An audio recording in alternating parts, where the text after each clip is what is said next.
He is an ex-hedge fund manager, now a big-time Bitcoin philosopher who believes that despite the rocky road the cryptocurrency is currently on, has some big, bold calls in store for it. Please welcome back to StansberryInvestor.com, Robert Breedlove. He is the host of What is Money show. Robert, good to have you back on for our summer series. Daniela, glad to be here. Thanks for having me again. Yeah.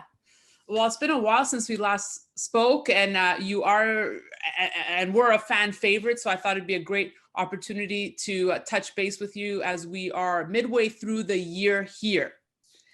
So, like I said, I want to cover a lot of ground with you, but my first question to you is in regards to, of course, the volatility we've been seeing in the Bitcoin space. I'm sure you've spoken about this ad nauseum, but I need to ask, look, you've had some big calls.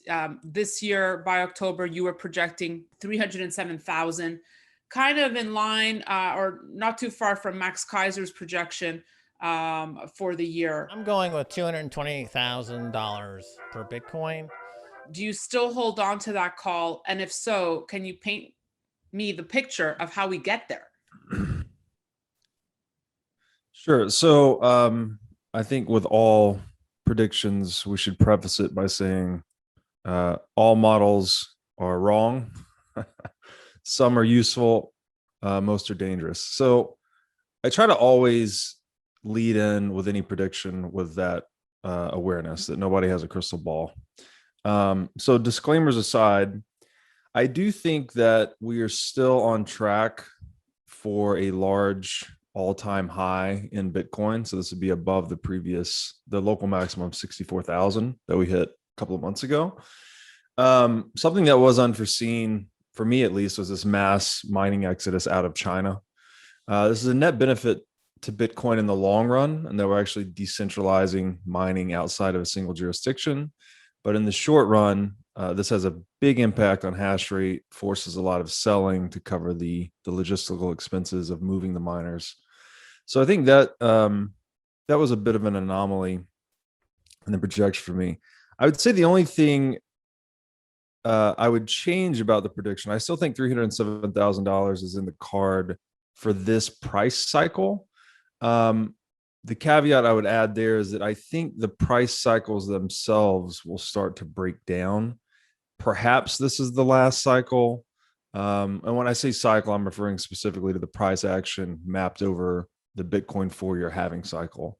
Because what's happening is that every time that the new issuance rate of Bitcoin is contracting by 50%, which has historically driven these huge price run-ups, and then the market gets out over its skis, so to speak, and then has huge drawdowns. It's been driven by this supply and demand dynamics of the halving cycle. But with each contraction in the new issuance, it becomes less of an overall component of the selling of Bitcoin. So the miners are selling less and less Bitcoin to cover costs over time. And if you couple that with the maturity of financial markets and capital markets available to miners, such that they don't necessarily have to sell their Bitcoin as much, I think that the halving cycle could become less of a contributor to the price action of Bitcoin in the years ahead. I don't know if that's happening this cycle or next cycle, so to speak, but that is something I'm looking out for. So for short-term price action, I will hold to my projection of 307,000. I still think we're going to see a lot of inflationary pressure in the US dollar.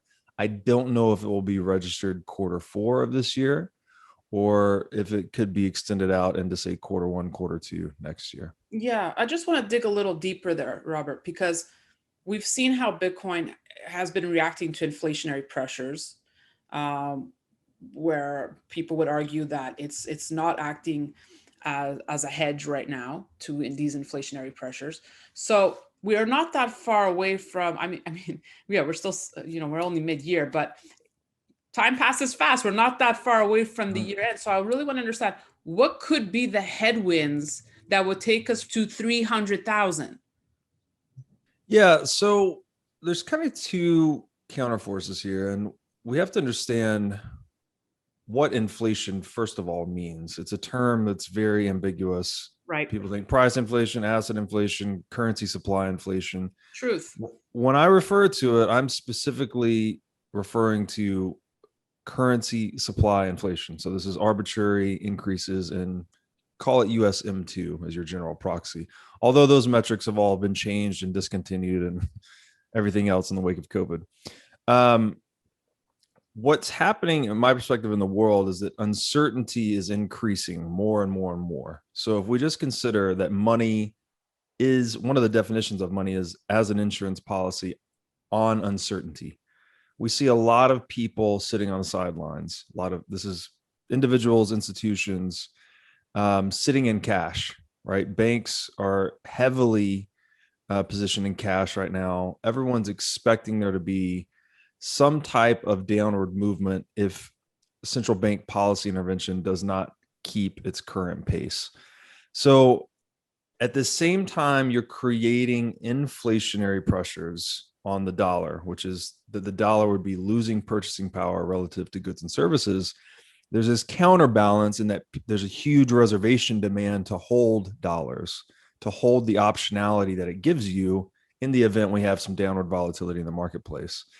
And that's why I think that the dollar could continue to strengthen for some time until we see some shocks like this. So in terms of the headwinds that get Bitcoin to a $307,000 mark, I actually think that should we have any deflationary shock, then people move back into the market. That could be enough to actually decrease the deflationary pressure on the dollar and put inflationary pressure on it, such that Bitcoin, the asset inflation associated with Bitcoin, resumes and we get back to a $307,000 mark. But I also think that the actual diminishing of the dollar, we're not really going to see that until kind of Q3, Q4 of this year. It typically takes about 18 months for this to wash through the system. And this really just started in March 2020, the central bank response. So I would still be looking for a, October, November shakeout of the US dollar. And I don't think much needs to happen, actually. You need to get kind of some fear out of the market, some uncertainty out of the market, some people off of the sidelines. That would help. But even if that doesn't play out, I still think that price target is in the cards for Bitcoin. So yeah, I understand in the next 12 months. Expansion of the M2 money supply. On the flip side, let's talk Wall Street acceptance, though. We saw how the price benefited when Tesla was making or took a bid on Bitcoin. And someone argued that was the correction was based on the fact that Elon Musk has retracted away from the cryptocurrency. I know in the past you've said, you don't care about Elon Musk and his opinions in regards to Bitcoin, but how important is that Wall Street acceptance towards Bitcoin here in order to get those price projections you want? Yeah, it does require significant inflows of capital to get to that point. So I think Wall Street acceptance, quote unquote, is important, but Wall Street acceptance, in my mind, is premised on self-interest. There is this, hydraulic pressure created by central banks where they're forcing all market actors further out along the risk curve in search of yield, right? So that's why you're seeing public pensions invest in equities and junk bonds and things of this nature. So I think, and clearly today at the furthest end of the risk spectrum is Bitcoin. It's like a 70 or 80 vol asset. It's, best performing asset in history. So I think that the more, if you zoom all the way out, it's like the more fiat currency supply inflation there is in the marketplace, the more demand it will create for inflation resistant money, which is Bitcoin in a nutshell. So it's you're injecting hidden risk into other asset classes, and that pushes you as investors that have they have pensions, for instance. They have guaranteed, or defined benefit that they have to pay. They have to hit a certain return to pay out the benefits that they have promised to their pensionees. And you're going to see riskier and riskier positions taken. So I think that Bitcoin is just going to absorb a lot of that bid in the market. Let's zoom out now and talk about the 2030s, where you even have a bigger, much bigger, bolder call, 12.5 million for every Bitcoin. I know in the past we've spoken and you've said that's really based on the premise that you could see fiat money not existent at this point. I'd like you to elaborate on that, because is that a world of central bank digital currencies then? Like, what do you mean that we wouldn't have fiat anymore? Yeah, so that particular price call, I think it was a 2031 price call, and I should condition it by saying it's a $12.5 million nominal Bitcoin price projection. But in today's dollars, in 2021 dollars, it would only be about feel like $1 million. So $1 million USD purchasing power Bitcoin, which essentially that implicitly means that I'm projecting the US dollar to inflate against Bitcoin 90+%. And this is based on what I look at as rate of change in currency supplies. So when I look at these things historically, there's this law of accelerating issuance and depreciation in the currency market. So we have a debt-based financial system that creates more demand for dollars than the supply can ever keep up with. So it requires exponentially more dollar production to satisfy the demand for debts that are created in a fiat system. So last year we increased, again, call it USM2 as the proxy, over 30%. The numbers are closer to 40%. It's like, looks like 38% last year. I would expect that rate to double again by mid-decade, and then double again before the end of the decade. So we're going to be looking at over 100% year over year dollar supply increases by the end of the decade.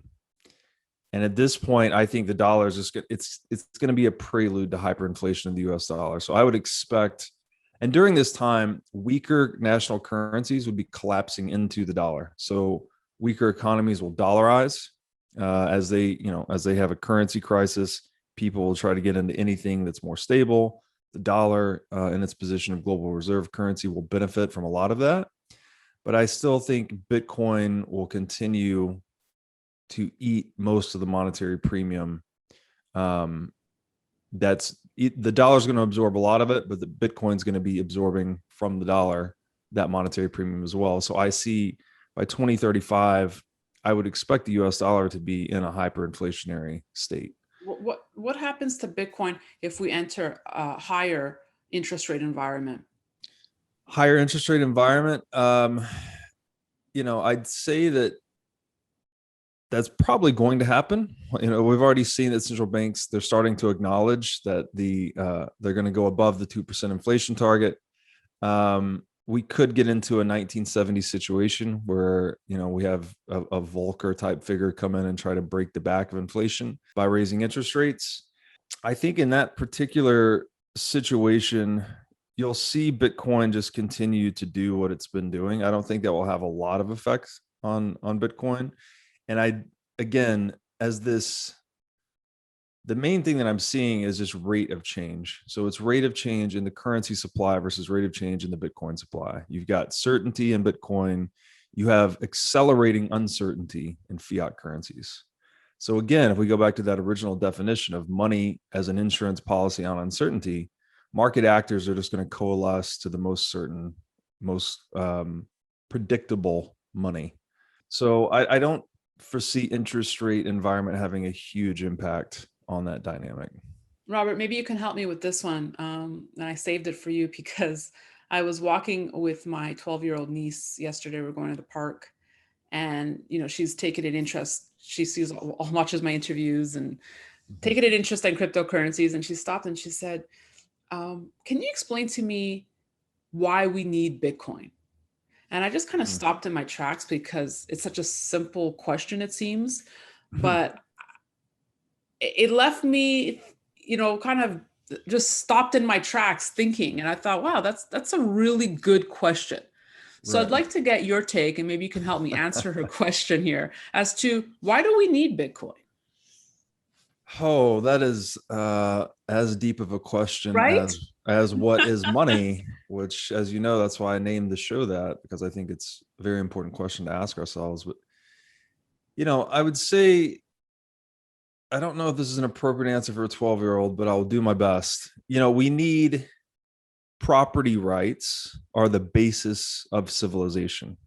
So this is so you can go to work, you can specialize in something, you can store the fruits of your labor in a medium that you can then go and redeem services from other people that have done the same things, right? It's what money is, what lets us trade favors effectively.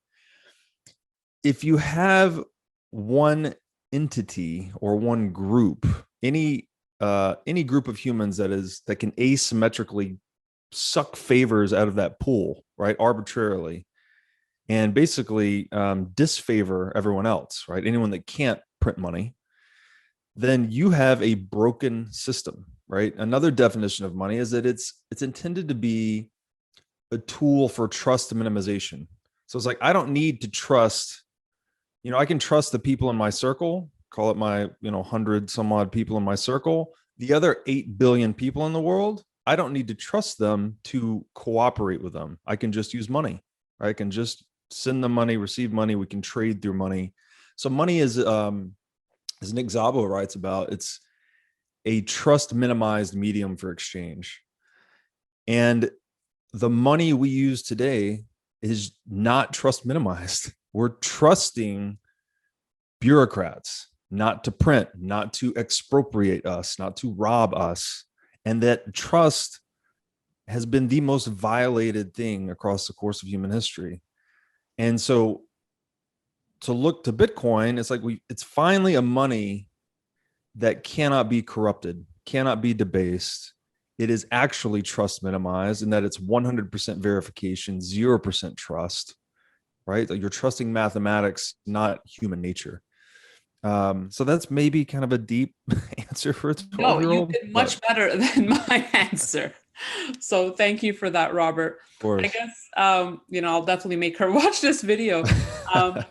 Just to bring it home for our investors watching and enjoying this summer series, and those who are exposed to Bitcoin and perhaps panicking here during these times, I'm sure this video will soothe a lot of their souls. But what's your advice here in how to navigate these volatile times here that we're experiencing? It's so funny that, Bitcoin, very complicated to understand initially. People report it takes literally hundreds of hours of study to really see the light, quote unquote. But once you get to that point, the value proposition is relatively simple. Like, as we've just covered, it's, certain money in an uncertain world, if you will. And I would argue too that people get very exotic with their investment strategies related to Bitcoin. They're always trying to trade it. There's this thought that you can churn a lot of the volatility and increase your position, but it is extremely hard. Like, as someone that's operated a fund, I'm very close with a lot of funds in the space. Buy and hold Bitcoin is an extremely hard benchmark to outperform. So my general advice to 99.9% of human beings is the investment strategy for Bitcoin is very simple. You just accumulate steadily over time and don't sell, right? You're accumulating a position in this insurance policy on central banking. So the more dollars they print, the more valuable this policy becomes. And so to even think about selling that policy into dollars is self-defeating in a way. Like, you're insuring yourself against depreciation of the dollar. And not to interrupt your thought process, Please, but go ahead. at that point, Robert, I just want to understand this. Then does it ever function as a currency if you're just hodling forever? Well, I think so. I think, again, this term currency, we get argumentative over the words we choose. So I define currency as the domain of government, right? That would be the monopolized money that we are enforced to use. I wouldn't say gold is a currency, for instance, right? Gold is a free market money. Mm. I view Bitcoin as something disruptive to gold. So I think if Bitcoin succeeds, we actually obsolete the term currency. We obsolete the term inflation, by the way. These terms just go away completely. There's nothing imposed. You voluntarily use whatever money you choose. Okay, well, is Bitcoin ever used as a means of like to buy, if I want to buy a snowmobile on Amazon, for example? As a medium of exchange. As a yes. medium of exchange. Yes. Does it And ever so, become a medium of exchange for you? agreed. So here's how I see that is that when a good is monetizing, this is the same thing that happened with gold, that initially it's a store of value, right? People realize they can park their value in this asset that is credibly resistant to inflation. The people that adopt it first as it's monetizing, they have more and more unrealized gain built into their position over time, right? If I bought Bitcoin at $1 and it's at 30,000 today, I've got a lot of unrealized gain in that position. That unrealized gain is an incentive for me to use it as a medium of exchange, right? If I bought Bitcoin at $1 and it's 30,000 today, I want to go out and buy a bunch of snowmobiles. So it's kind of like as new entrants come in, the earlier you come in, the more incentive you have to spend Bitcoin, to circulate Bitcoin. And I think that's the path that will follow, that you have early adopters using it as store value as it monetizes, these unrealized gain positions built into their position grow to such a point that they are incentivized to spend. And when fiat currencies fail, as they are very prone to do, I think people will be left with this one, hyper liquid digital money that I would argue that's useful. It satisfies the functions of a currency without being a currency, if that makes sense. I appreciate that explanation, and I thank you. Of course. Thank you for joining us here on StansberryInvestor.com. Any big plans for the remainder of your summer, Robert? No, I've got a lot of books to read, and I'm trying to write one as well, and then doing a lot of recording for the show. Yeah. So, well, good luck with your show, and thank you for joining me here on mine. And we'll see you all soon. Stay tuned to StansberryInvestor.com. We'll have much more from our summer series coming up. More incredible guests. Thanks for watching. I'm Daniela Cambone.